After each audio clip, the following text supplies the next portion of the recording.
अध्याय 17 चार champion. Harry मूर्ति की तरह स्थिर बैठा रहा। वह अच्छी तरह से जानता था कि बड़े हॉल में बैठा हर व्यक्ति मुड़कर उसकी तरफ देख रहा होगा। वह स्तब्ध और अवाक था। उसे लगा वह जरूर सपना देख रहा होगा। उसने शायद ठीक से नहीं सुना था। किसी ने भी ताली नहीं बजाई। इसके बजाय नाराज मधुमक्खियों की भिन भिन जैसे शोर पूरे हॉल में भर गया। कुछ विद्यार्थी हैरी को अच्छी तरह से देखने के लिए खड़े हो गए, क्योंकि वो अपनी कुर्सी पर ही बैठा हुआ था और उसने उठने की कोई कोशिश भी नहीं की थी। स्टाफ की टेबल पर प्रोफेसर मैगोनिकल खड़ी हुई और लूडो बैगमैन वो प्रोफेसर कारक्रॉफ्ट के पास से जल्दी से निकलकर प्रोफेसर डम्बलडोर के कान में कुछ फुसफुसाने लगी। उनकी बात सुनते समय प्रोफेसर डम्बलडोर की त्योरियां थोड़ी चढ़ी हुई थीं।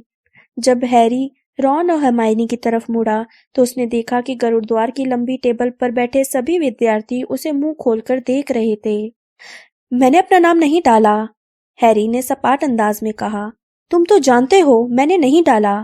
वे दोनों कुछ नहीं बोले, बल्कि सूनेपन से उसकी तरफ देखते रहे। टीचर्स की टेबल पर प्रोफेसर डम्बलडोर सीधे खड़े हुए और प्रोफेसर मैगोनिकल की तरफ देखकर सिर हिलाया। हैरी पॉटर, उन्होंने दोबारा आवाज लगाई।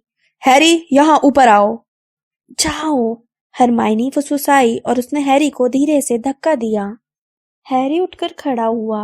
बेध्यानी से उसने अपने दुशाले के निचले हिस्से पर पैर रख दिया, जिससे वह गिरते गिरते बचा। वह गरुड़द्वार और मेहनतकश की टेबलों के बीच से होकर जाने लगा। इतनी सी दूरी पार करना ही बहुत लंबी यात्रा जैसा लग रहा था। टीचर्स की टेबल जरा भी पास आती नहीं दिख रही थी। उसे महसूस हो रहा था कि सर्चलाइट जैसी सैकड़ों आंखें उस पर टिकी हुई थीं। भिन भिन की आवाज लगातार तेज होती गई।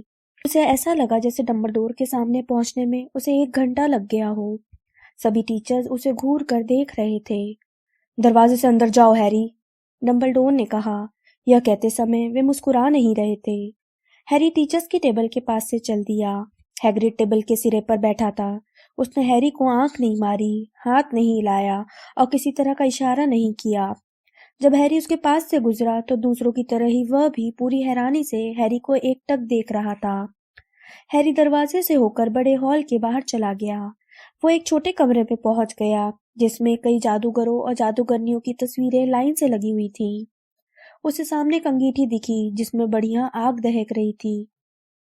उसके कमरे में दाखिल होते ही तस्वीरों में लगे चेहरे उसकी तरफ मुड़ गए। उसने देखा कि झूरीदार चेहरे वाली एक जादूगरनी अपनी तस्वीर के फ्रेम से निकलकर पास वाली तस्वीर में पहुंच गई, जिसमें बड़ी बड़ी मूंछों वाला एक जादूगर था। झूरीदार चेहरे वाली जादूगरनी उसके कान में कुछ फुसफुसाने लगी। विक्टर क्रम, सेड्रिक डिगोरी और फ्लर डेलाकोर आग के आसपास खड़े थे। आग के सामने वे बहुत बड़े दिख रहे थे। क्रम बाकी दोनों से थोड़ा अलग खड़ा हुआ था। वह कंधे झुकाकर मेंटल पीस से टिका हुआ सोच विचार में डूबा था। सेड्रिक अपनी कमर के पीछे हाथ बांधकर आग की तरफ देख रहा था। फ्लर डेलाकोर ने जब हैरी को अंदर आते देखा तो उसने अपने लंबे सुनहरे बाल पीछे की तरफ झटके। उसने कहा, क्या हुआ? क्या वे हमें हॉल में बुला रहे हैं? फ्लर को लगा कि जैसे वह कोई संदेश देने आया है। हैरी को समझ में नहीं आ रहा था कि वह उन्हें कैसे बताए कि अभी अभी क्या हुआ था। वह वहीं खड़ा खड़ा तीनों चैंपियनों को देखता रहा और उसे अचानक ये एहसास हुआ कि वे तीनों उससे बहुत लंबे और बड़े थे। तभी उसे अपने पीछे से तेज कदमों की आवाज सुनाई दी और लूडो बैगमैन कमरे के अंदर आए। उन्होंने हैरी की बाह पकड़ी और उसे आगे ले गए। बहुत अजीब बात हुई है, वे हैरी की बाह को दबाते हुए बुदबुदाए। बहुत ही अजीब बात हुई है, उन्होंने अंगीठी के पास पहुंचकर बाकी तीनों से कहा। हालांकि यह अविश्वसनीय लगता है, लेकिन मैं आपका परिचय जादूगरी के त्रिकोणीय टूर्नामेंट के चौथे चैंपियन से करवाना चाहता हूँ। विक्टर क्रम सीधा खड़ा हो गया।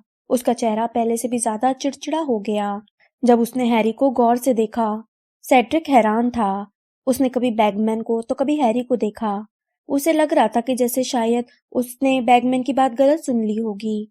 बहरहाल फ्लर डेलाकोर ने अपने बाल पीछे उछाले और मुस्कुरा कर बोली, ओह, बहुत ही बढ़िया मजाक है मिस्टर बैगमैन। मजाक? बैगमैन ने हैरानी से दोहराया। नहीं नहीं, बिल्कुल नहीं। हैरी का नाम अभी अभी आग के प्याले से निकला है। क्रम की मोटी भुएं सिकुड़ गईं। सेड्रिक के चेहरे पर हैरानी साफ झलक रही थी। फ्लर की त्योरियां चढ़ गईं। लेकिन जरूर कोई गलती हुई है, उसने बैगमैन से रूखे अंदाज में कहा। वह हिस्सा नहीं ले सकता, वह अभी बहुत छोटा है। हाँ, यह आश्चर्यजनक है, बैगमैन ने अपनी चिकनी तुड्डी मलते हुए कहा और हैरी की तरफ मुस्कुरा कर देखा। लेकिन जैसा आप लोग जानते हैं, उम्र का बंधन इसी साल सिर्फ अतिरिक्त सुरक्षा के लिए लगाया गया था, और चूंकि उसका नाम आपके प्याले में से बाहर निकला है, मेरा मतलब है, मुझे नहीं लगता कि इस स्थिति से बाहर निकलने का कोई उपाय है। नियमों में साफ लिखा है, आपको अनिवार्य रूप से हिस्सा लेना होगा। हैरी जीत तो नहीं सकता, उसे बस अपनी सर्वश्रेष्ठ कोशिश करनी होगी। फ्लर की त्योरियां चढ़ गई। लेकिन जरूर कोई गलती हुई है। उनके पीछे का दरवाजा एक बार फिर खुल गया और बहुत से लोग एक साथ अंदर आए। Professor Dumbledore, mister Crouch, professor Karkaroff, madam Maxime, professor McGonagall और प्रोफेसर स्नेप। खुले दरवाजे की दूसरी तरफ से हैरी को सैकड़ों विद्यार्थियों की भिन्न भिन्न जैसी आवाजें सुनाई दी, जो प्रोफेसर मैगोनिकल के दरवाजा बंद करते ही खत्म हो गईं।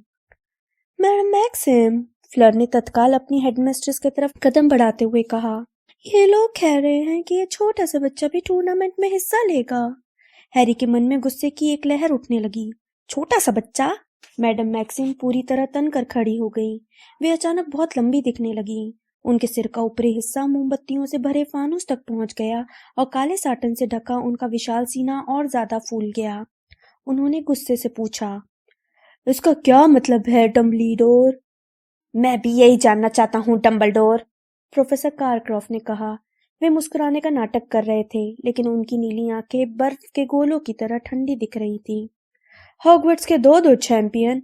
मुझे किसी ने बताया नहीं था कि मेजबान स्कूल के 2 चैंपियन टूर्नामेंट में हिस्सा लेंगे, या फिर मैंने नियम ठीक से नहीं पढ़े थे।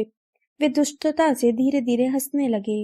यह संभव है, मैडम मैक्सिम बोली, जिनकी दूधिया रत्नों से भरा विशाल हाथ फ्लर के कंधे पर टिका था। हॉगवर्ट्स के 2 चैंपियन टूर्नामेंट में हिस्सा नहीं ले सकते, यह तो सरासर नाइंसाफी है। डंबलडोर, हमें लगा था कि आपकी उम्र की सीमा रेखा के कारण नाबालिग जादूगर इस टूर्नामेंट में हिस्सा नहीं ले पाएंगे, कारक्रॉफ्ट ने कहा, जिनकी मुस्कुराहट अब भी कायम थी, लेकिन आंखें अब पहले से ज्यादा ठंडी दिख रही थी। वरना हम भी अपने स्कूलों से अपने प्रतिभाशाली नाबालिग विद्यार्थियों को लेकर आ जाते। कारक्रॉफ्ट, इसमें दोष किसी और का नहीं बल्कि पॉटर का है, स्नेप ने धीरे से कहा, जिनकी काली आंखों में दुष्टता साफ चमक रही थी। नियम तोड़ने की पॉटर की आदत के लिए डंबलडोर को दोष मत दो। वह जब से यहाँ आया है तब से सीमाएं लांघ रहा है। धन्यवाद सिविरियस, डंबलडोर ने दृढ़ता से कहा। स्नेप चुप हो गए, लेकिन उनकी आंखें उनके चिपचिपे काले बालों के पर्दे के बीच से दुष्टता से चमकती रहीं। प्रोफेसर डंबलडोर अब हैरी को बड़े ध्यान से देख रहे थे। हैरी भी उन्हीं को देख रहा था और आधे चांद के आकार के चश्मे के पीछे की आंखों के भाव पढ़ने की कोशिश कर रहा था। डंबलडोर ने धीरे से पूछा, हैरी, क्या तुमने आग के प्याले में अपना नाम डाला था? नहीं, हैरी बोला। वो जानता था कि सभी लोग उसे ध्यान से देख रहे हैं। स्नेप ने छाया में खड़े खड़े अविश्वास भरी धीमी आवाज निकाली। प्रोफेसर डंबलडोर ने स्नेप की प्रतिक्रिया को नजरअंदाज करते हुए पूछा, क्या तुमने अपना नाम किसी बड़े विद्यार्थी को आग के प्याले में डालने के लिए कहा था? नहीं, हैरी ने जोर से कहा। लेकिन जाहिर है यह झूठ बोल रहा है, मैडम मैक्सिम चिल्लाईं। स्नेप अब अपना सिर हिला रहे थे और उनके होंठ सिकुड़े हुए थे। वह उम्र की सीमा रेखा पार नहीं कर सकता था, प्रोफेसर मैगोनिकल तीखी आवाज में बोली। मुझे यकीन है कि हम सब लोग इस बात पर एकमत हैं, मैडम मैक्सिम ने कंधे उचकाते हुए कहा। डंबलडोर से उस सीमा रेखा में जरूर कोई गलती हुई होगी। हाँ, यह भी हो सकता है, डंबलडोर ने विनम्रता से कहा। डंबलडोर, आप अच्छी तरह जानते हैं कि आपसे कोई गलती नहीं हुई है, प्रोफेसर मैगोनिकल ने गुस्से से कहा। क्या बकवास है, हैरी नाबालिग होने के कारण खुद सीमा रेखा पार नहीं कर सकता था, और चूंकि प्रोफेसर डंबलडोर को भरोसा है उसने किसी बड़े लड़के से भी काम नहीं करवाया है, इसलिए मुझे लगता है कि हम सभी को ये बात निश्चित रूप से मान लेनी चाहिए। उन्होंने प्रोफेसर स्नेप को बहुत गुस्से भरी निगाह से देखा। मिस्टर क्राउच, मिस्टर बैगमैन, कारकरॉफ ने एक बार फिर अपनी चिकनी चुपड़ी आवाज में कहा, आप लोग हमारे निष्पक्ष निर्णायक हैं, आप ही बताइए यह बात गलत है या नहीं। बैगमैन ने अपने लड़कों जैसे गोल चेहरे पर छलछलाते पसीनों को रुमाल से पोंछा और मिस्टर क्राउच की तरफ देखा, जो आग की रोशनी के दायरे से थोड़ी दूर खड़े थे, जिस वजह से उनका आधा चेहरा अंधेरे में था। वे थोड़े अजीब दिख रहे थे। कम रोशनी में वे पहले से ज्यादा बूढ़े दिख रहे थे। उनका हुलिया किसी खोपड़ी जैसा दिख रहा था।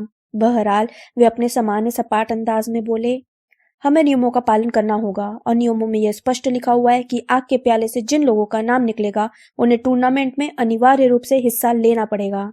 बार्टी ने नियमों की किताब घोंट रखी है।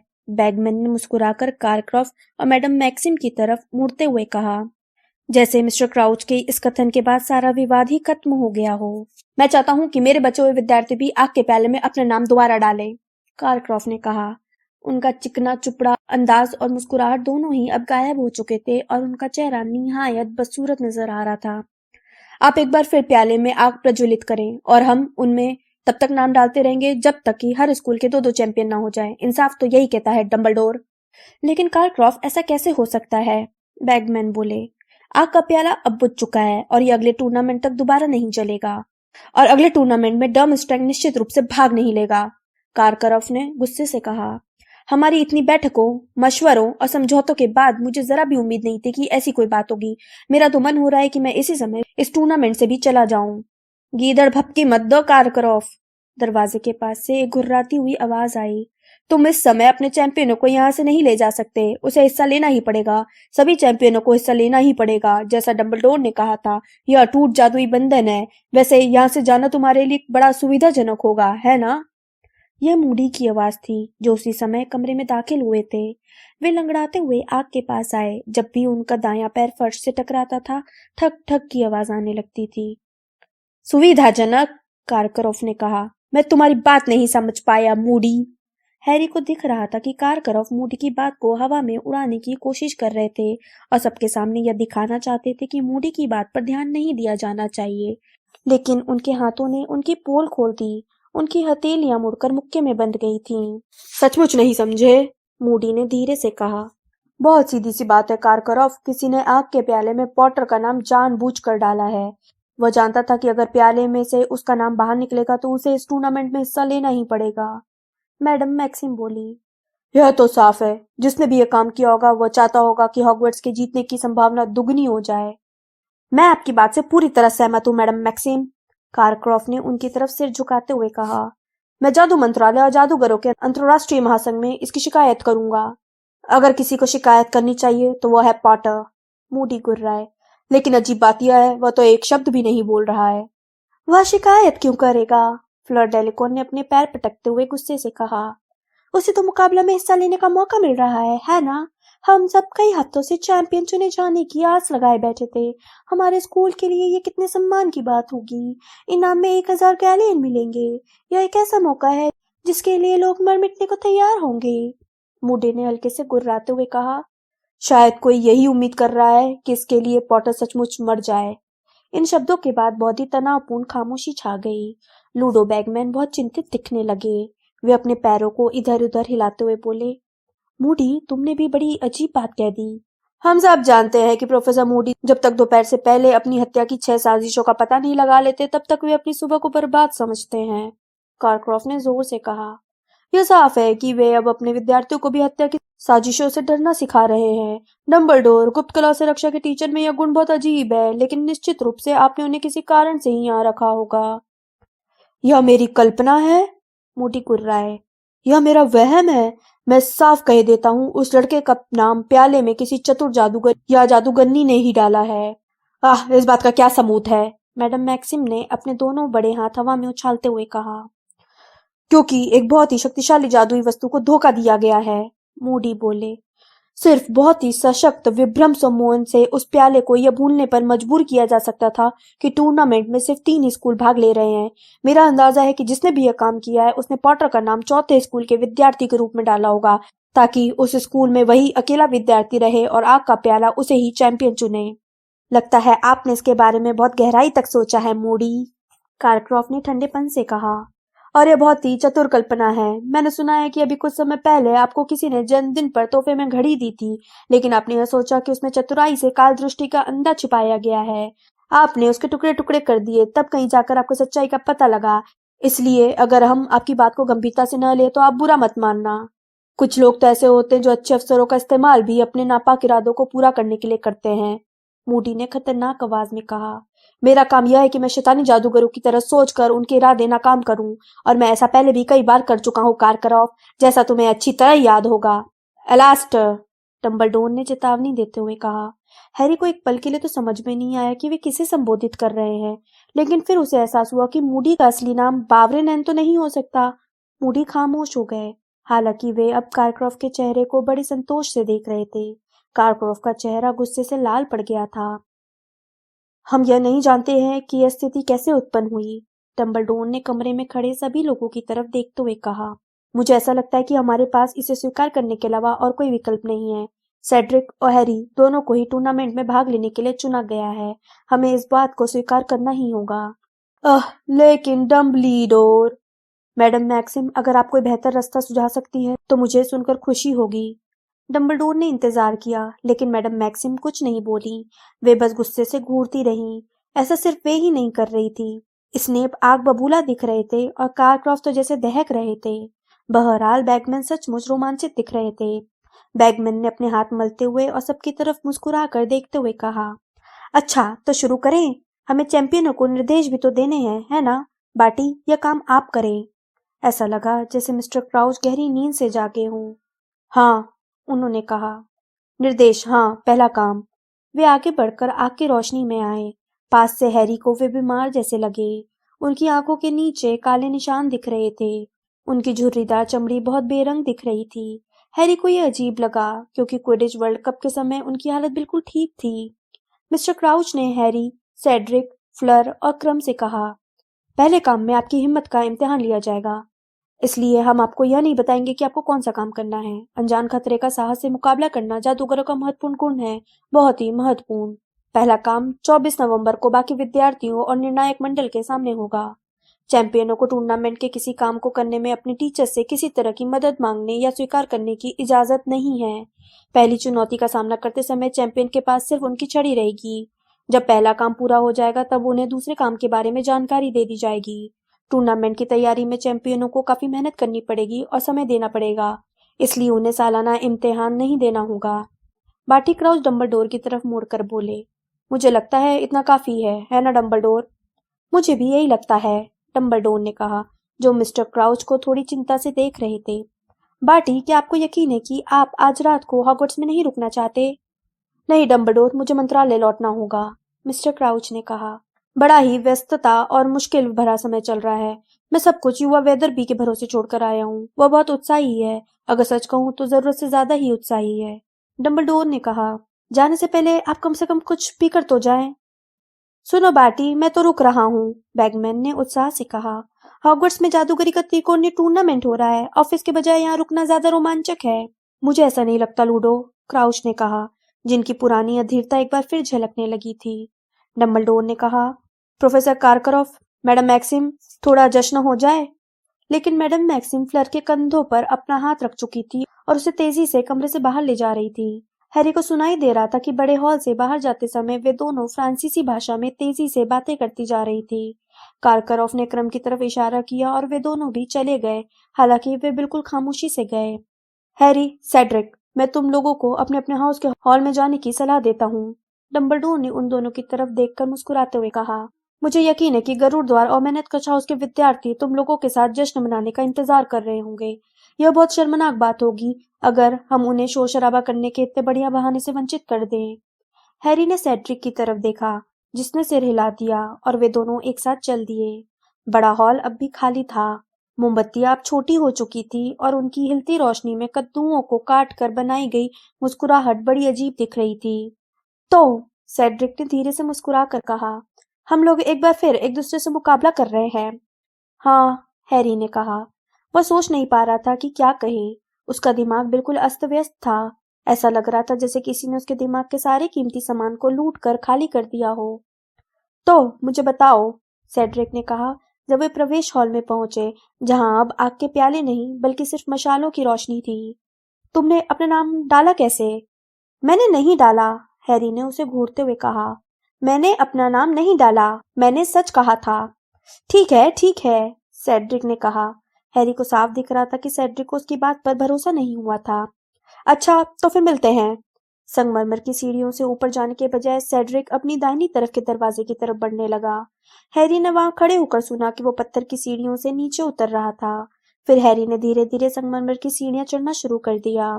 वह सोच रहा था कि क्या रॉन और हरमाइनी के अलावा कोई उसकी बात पर यकीन करेगा या फिर वे सभी यही सोचेंगे कि उसी ने अपना नाम डाला था। बहरहाल कोई ऐसा कैसे सोच सकता है जबकि उसका मुकाबला ऐसे प्रतिद्वंदियों से था जो उससे 3 साल बड़े थे और जिन्होंने उससे 3 साल ज्यादा शिक्षा हासिल की थी, जबकि उसे बहुत खतरनाक काम करने होंगे और वह भी सैकड़ों लोगों के सामने।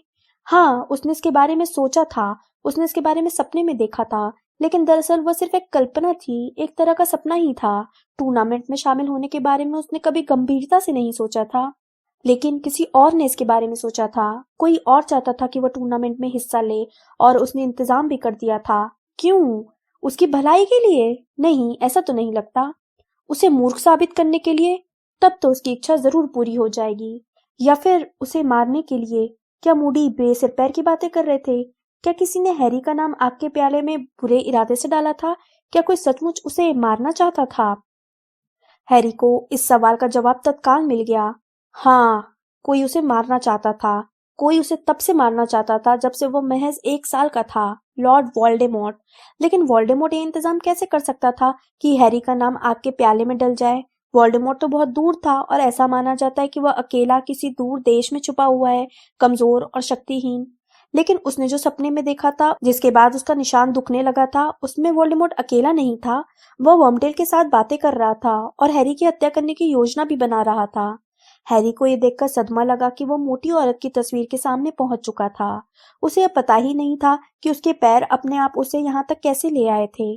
उसे यह देखकर और भी हैरानी हुई कि मोटी औरत तस्वीर में अकेली नहीं थी। मोटी औरत के पास झुर्रीदार चेहरे वाली एक जादूगरनी भी थी। यह वही जादूगरनी थी जो नीचे की मंजिल पर अपने मूंछ वाले पड़ोसी की तस्वीर में जाकर फुसफुसा रही थी जब हैरी चैंपियनों के पास गया था। हैरी से पहले यहाँ पहुंचने के लिए उस जादूगरनी को 7 मंजिलों की तस्वीरों में से भाग कर आना पड़ा होगा। उसने और मोटी औरत ने हैरी को बहुत दिलचस्पी से देखा। वाह वाह वाह, मोटी औरत ने कहा। वायलेट ने मुझे अभी अभी सारी बात बता दी है। स्कूल का चैंपियन कौन चुना गया है? बकवास, हैरी ने धीरे से कहा। इस नाम का कोई चैंपियन नहीं चुना गया, झुर्रेदार चेहरे वाली जादूगरनी ने गुस्से से कहा। नहीं नहीं भाई, यह तो पासवर्ड है, मोटी औरत ने उसे तसल्ली देते हुए कहा और हैरी को अंदर जाने का रास्ता देने के लिए आगे की तरफ झुक गई। तस्वीर खुलने पर हैरी को जो शोर का तूफान सुनाई दिया, उससे घबरा कर वो पीछे हट गया। लेकिन अगले ही पल दर्जनों हाथों ने उसे पकड़कर हॉल के भीतर खींच लिया। अब वह गरुड़द्वार हाउस के विद्यार्थियों के सामने खड़ा हुआ था। सभी चीख रहे थे, तालियां बजा रहे थे और सीटियां बजा रहे थे। तुम्हें हमको तो बता देना चाहिए था कि तुम भी शामिल हो रहे हो, फ्रेड ने उल्हाना देते हुए कहा। वो थोड़ा चिढ़ा हुआ था लेकिन काफी प्रभावित दिख रहा था। जॉर्ज चिल्लाया, तुमने बिना दाढ़ी उगाए काम कैसे कर लिया? बहुत अच्छे। मैंने नहीं किया, हैरी ने कहा। मुझे नहीं मालूम ये कैसे हुआ। लेकिन तभी एंजेलिना झपट कर उसके पास आ गई। ओह, अगर मैं चैंपियन नहीं बन पाई तो क्या हुआ? कम से कम चैंपियन गरुड़द्वार का ही तो है। गरुड़द्वार की एक और धावक कैटी बेल चीखी। तुम डिगोरी से पिछले क्विडिच मैच का बदला ले लेना, हैरी। हम खाने पीने का सामान ले आए हैं। आओ हैरी, कुछ खा लो। मुझे भूख नहीं है, मैंने जश्न में काफी कुछ खा लिया था। लेकिन कोई भी यह नहीं सुनना चाहता था कि उसे भूख है या नहीं। कोई यह भी नहीं सुनना चाहता था कि उसने अपना नाम आग के प्याले में डाला था या नहीं। किसी का भी ध्यान इस तरफ नहीं गया था कि वह जश्न मनाने के मूड में नहीं है। ली जॉर्डन ने कहीं से गरुड़द्वार का बैनर निकाल लिया था और उसे चोगे की तरह हैरी के चारों तरफ लपेट दिया। हैरी किसी तरह नहीं बच सकता था। जब भी उसने अपने कमरे की तरफ जाने वाली सीढ़ियों पर चढ़ने की कोशिश की, उसके चारों तरफ जमा भीड़ ने उसे रोक दिया। उन्होंने जबरदस्ती उसे बटर बियर पिलाई और उसके हाथ में चिप्स और मूंगफली देते रहे। हर कोई यह जानना चाहता था कि उसने काम कैसे किया था। उसने डंबलडोर की उम्र की सीमा रेखा को कैसे चकमा दिया था और अपना नाम प्याले में कैसे डाला था। मैंने ऐसा नहीं किया, उसने बार बार कहा।